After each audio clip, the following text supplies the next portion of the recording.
दोस्तों, रामायण का जब भी जिक्र आता है तब परम शक्तिशाली हनुमान जी को जरूर याद किया जाता है। राम भक्त महाबली हनुमान हिंदू धर्म के सर्वाधिक पूज्य देवताओं में से एक हैं। कलयुग में ईश्वर के प्रतिनिधि के तौर पर हनुमान जी पृथ्वी पर देह सहित मौजूद हैं। इसीलिए हनुमान मंदिर में लोगों की लंबी कतार लगती है और लोग अपनी मन्नतें हनुमान जी को सुनाते हैं। इस देश का शायद ही ऐसा कोई कोना होगा जहां हनुमान जी का मंदिर ना हो या उनकी पूजा ना होती हो। लेकिन आज हम आपको भारत के एक ऐसे ही गांव के बारे में बताने वाले हैं जहां हनुमान जी की पूजा वर्जित है।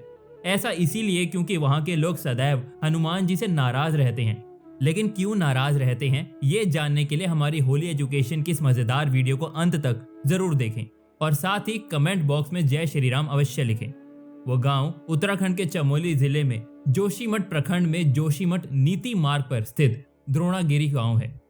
ये गांव भारत के सबसे ऊपरी स्थानों में से एक है, जिसकी समुद्र तल से ऊंचाई लगभग 14,000 फीट या 4,666 मीटर है। प्राचीन काल से ही यहाँ के लोग द्रोणागिरी पर्वत की पूजा करते आ रहे हैं।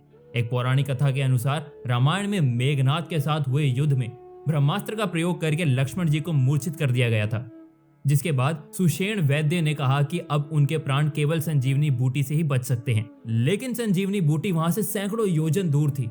तब महाबली हनुमान संजीवनी बूटी लाने को तैयार हुए। हनुमान जी द्रोणागिरी पर्वत पर तो पहुंचे, पर संजीवनी बूटी को पहचान नहीं पाए।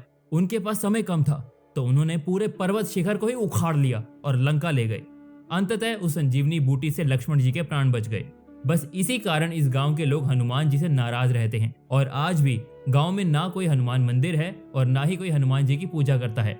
ये पर्वत बद्रीनाथ धाम से करीब 45 किलोमीटर दूर स्थित है। स्थानीय लोगों की मान्यता के अनुसार जब हनुमान जी द्रोणागिरी पर्वत पर पहुंचे तो वहां उन्हें एक वृद्धा दिखाई दी। हनुमान जी ने उनसे संजीवनी बूटी की जगह के बारे में पूछा। तब उस वृद्धा ने उन्हें सही स्थान बताया, जिसके बाद हनुमान जी उस पर्वत शिखर को लेकर उड़ गए। इसलिए गांव के लोगों ने उस वृद्धा का सामाजिक बहिष्कार ही कर दिया था। आज भी हर साल जून में गांव के लोग द्रोणागिरी पर्वत की विशेष पूजा करते हैं। लेकिन इस पूजा समारोह में कोई स्त्री के हाथ का दिया भोजन नहीं खाता और ना ही स्त्रियां बहुत उत्साह से इस उत्सव में भाग लेती हैं। इस पूजा में गांव के लोगों के साथ ही यहाँ के अन्य राज्यों में रहने वाले लोग भी शामिल होते हैं। ऐसा नहीं है कि इस गांव में कोई हनुमान भक्त है ही नहीं। इस गांव में भी लोगों के मन में हनुमान जी के लिए बहुत आस्था है, किंतु द्रोणागिरी की पूजा करने के कारण इस गांव में कोई हनुमान जी की पूजा नहीं करता।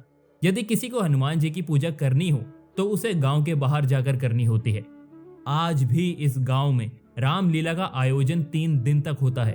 श्री राम जन्म व सीता स्वयंवर के बाद श्री राम का राज्याभिषेक कर दिया जाता है।